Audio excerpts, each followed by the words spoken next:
It is time, Tasteless. It is game number 5, Tasteless. It is It's JF versus White Raw, Tasteless. I can't believe how good and totally out there each of these games has been. Um, Seriously, I'm so glad we're finally casting a fifth best of five. I think as each thing gets a little bit further along the line as far as the brackets go, the games are getting closer and closer and closer. So many good players outside of Korea. Interesting fact about JF, actually, he's made more money than most professional gamers did last year Absolutely. in Korea. And sometimes I say that to people and they're like, no, tasteless, you can't trick me. But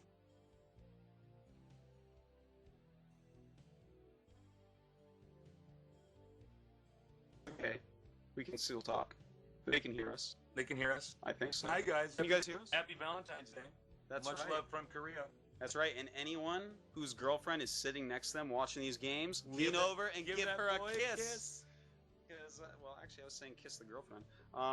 Because No, she is a sweetie, I got man. your back, guys. I got your back. She- Give the guys a kiss. But at the same time, Tasteless, she is a keeper if she's watching StarCraft with you on She's a Valentine's lovely Day. lady. Yeah. And by the way, thank you for those chocolates and flowers you bought me earlier, Dan.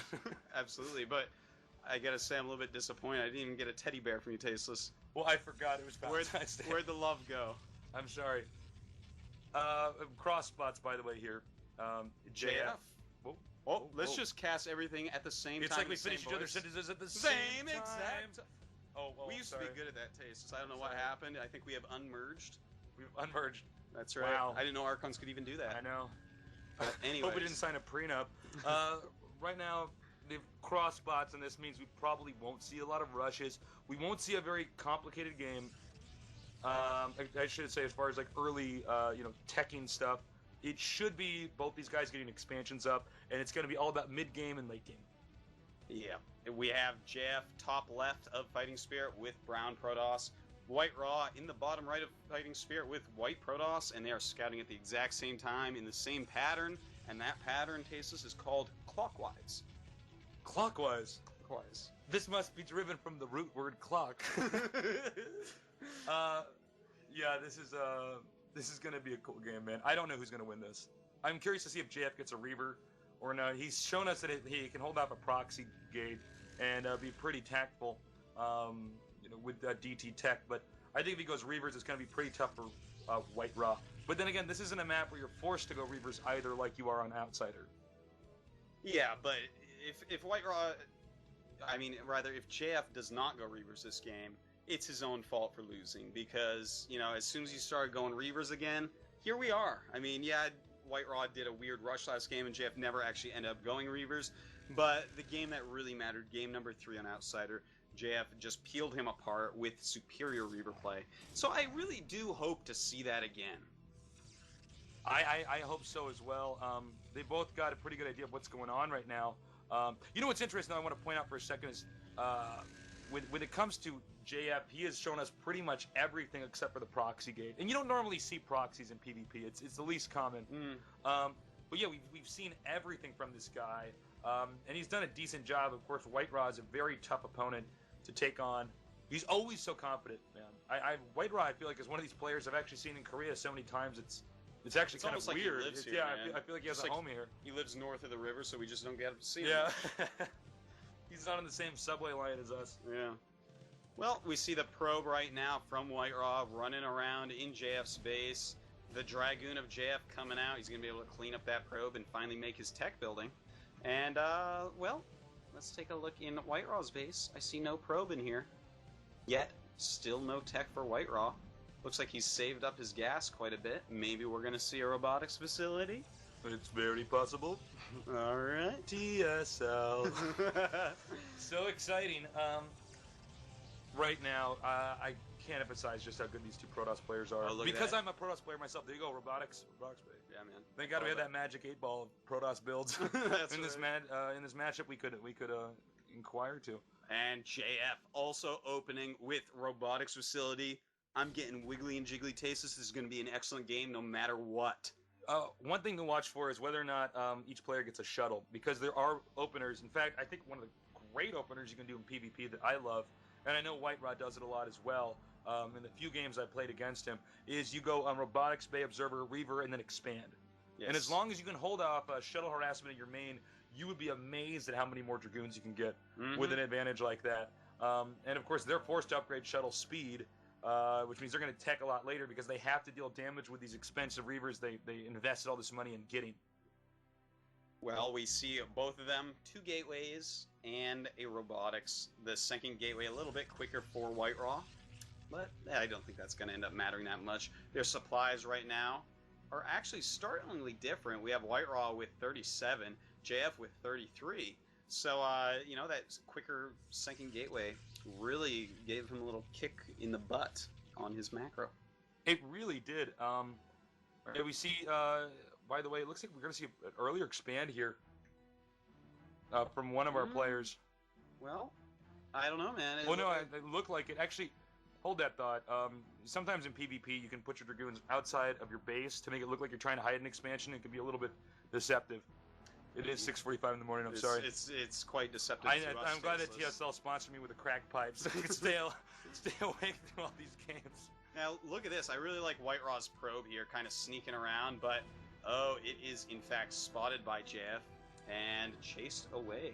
And it looks like JF actually is planning on expanding. His probe is sitting at that expansion, kind of waiting. And White Raw, he is getting ready for an attack because look at him, man. He's got the shuttle. He's making a Reaver. He's got the 2 gateways non-stop pumping, 47 supply for him. JF throws down that Nexus, 42 supply for JF. And he's making an Observer. He does have the robotics. No shuttle yet. Hopefully he starts a Reaver right afterwards and gets a shield battery. Oh, he does have a Reaver, actually. Sorry about that. So it looks like we're going to see a very micro-oriented battle here. Of course, White Raw is going to have to super abuse his shuttle, or JF's, superior placement of the gateways right there. His reinforcements are going to come out really quick. He's going to be able to hold it. So basically, it's going to come down to how good is White Raw's Reaver Micro here with that shuttle. A lot of it's going to be about positioning. It's kind of tricky, though. In my experience, this is one of the harder things to do is to hold off a rush like this because you basically have less Dragoons. Shield batteries become critical in a moment like this, but there's just a small window of time where the whole game can get flipped upside down. And you can see here, we have a preparation for this with Manor Pylons. Indeed, we do. And not Manor Pylons. I'm sorry. Pylons. Scouting pylons. On the scouting pylons on the ridges of the map here. I knew what you meant. I thank you. I'm glad you understand me. Similar supplies here, and White Raw running in with that Reaver gets a nice Scarab off. And JF already down a Dragoon. He's got to be careful now. He has no shield battery. He does not want to lose this Reaver, but he's going to. The first Reaver down for JF. And White Raw doing some great damage. Up a lot of supply already. A couple Dragoons. Oh my god! I can't believe it. He just kills that shuttle with the Reaver in it. And it looks like JF is in great shape, Tasteless. He has stopped White Raw's rush. His expansion is up and perfectly running. He's lost 0 probes, and his supply is dominating right now. 47 against White Raw's 34. White Raw's Nexus not done yet. Oh, a Dragoon going too far, and he loses an extra Dragoon that was rallied up there. Huge right there. Huge move. Huge mistake by White Raw, and I don't even know if he can hold this, man. He's going to have only 4 Dragoons against JF's 5, and this is just not a position he wants to be in after a 2-0 lead. Game 5 messes up that attack. White Raw, well, I would say White Raw can't be happy, but he is a happy guy, man. He might be happy right now. The Nexus is close to finishing. He has to make a key decision here. Do I let the Nexus complete and try to defend it? And he actually goes with that. And risk possibly losing this entire game if the Nexus goes down, or do I cancel? He went with this. He's got to keep this Nexus alive. Remember, it's cross spots, not easy to reinforce Dragoons. It's all down to the wire right now. Oh, White Raw has a Reaver coming out. Looks like he will be able to save this Nexus despite 2 more Dragoons coming up for JF. Can JF snipe this Reaver, or will he even try? Hard to say. A Dragoon on the high ground really making him think twice about it. But here he goes. He wants to snipe that Reaver. If he can get that Reaver, great position he'll be in. And he gets it. So right now, man, I tell you, JF, he's playing a good game here. He is playing a damn good game. And by the way, nice save as well there on the Nexus. Had the Nexus gone down, I think we basically could have concluded it's GG. Yeah. And analyzed the situation further as to, okay, what are the things he could have done differently here? A lot of this has come down to control. Neither players had perfect control, but at the same time, making a lot of blunders when you watch each player play as far as micro goes can make the game even more exciting when you see these amazing punches being thrown that are rocking the other player, and then the other guy comes back and rocks him back. We do see JF continuing with a push now. Reaver moving out. Remember, Shuttle with Reaver is much stronger than a Reaver without a Shuttle. So let's focus on the Reavers for a second. Nice play.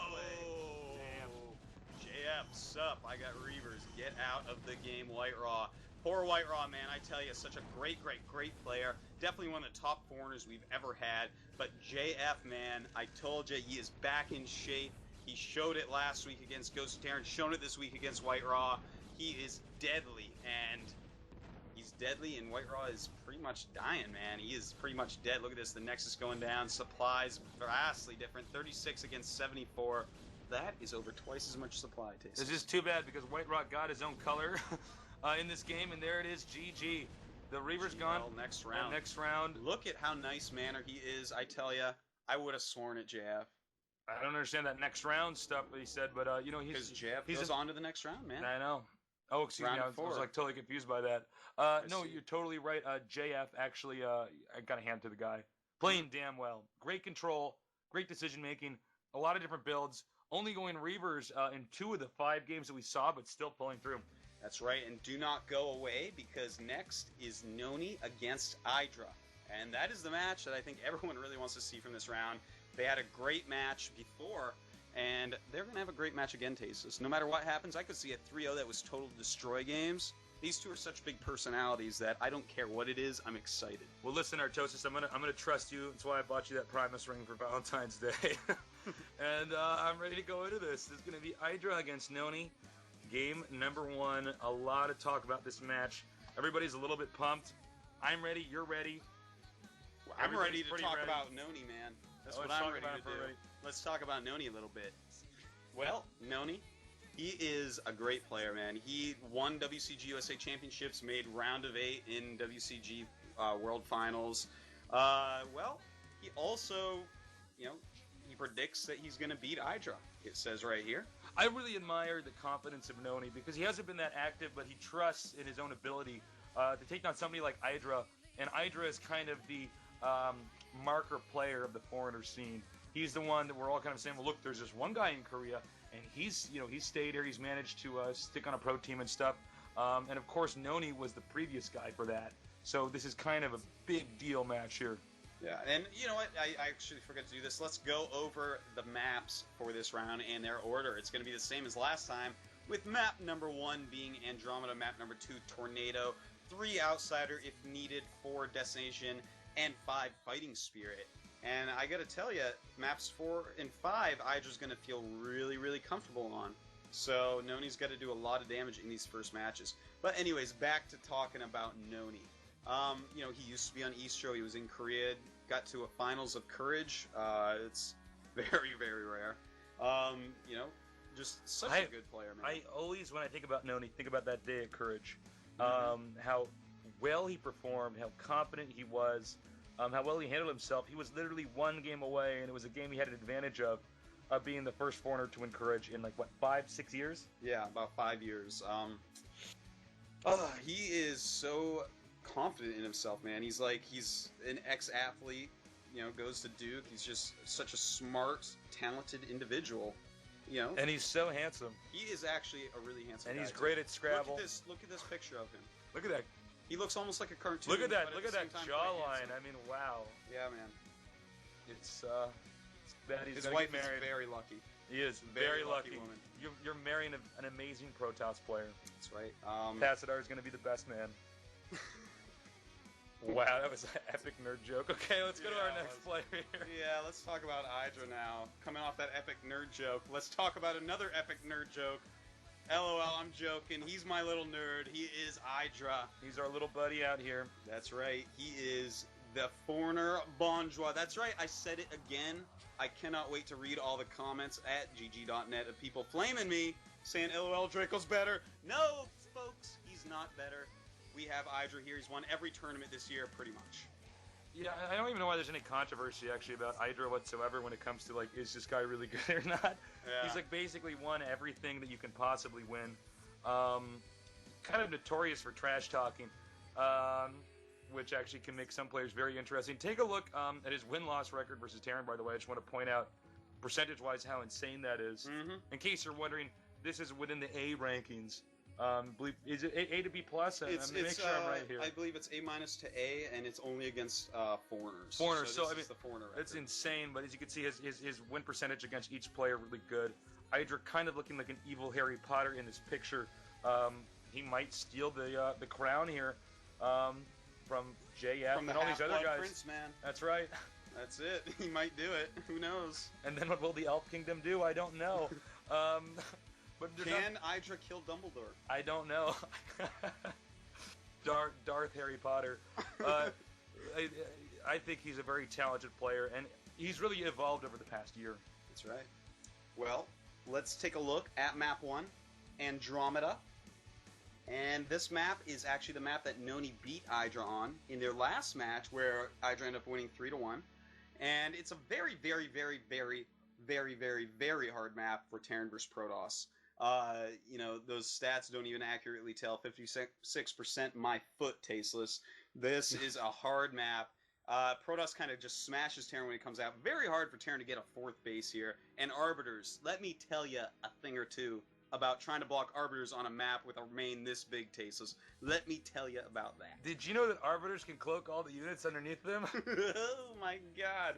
I don't even care about the cloak. What about the fact that they can transport your entire army into my base? Even if I have a turret ring. Even if my turret ring is actually, 2 you can turrets have like 10. thick. You can actually have like 10 turrets. My Arbiters are still going to get in That's there and no recall. problem, man. Look, I don't know if we're ready to go. We're kind of waiting for the queue right now. Can we get this game started here? But again, Andromeda, not the cleanest map here. Okay, we are getting queued that we're ready here. So let's get this thing going. It's going to be Hydra against Noni. Game number 1. The map's Andromeda.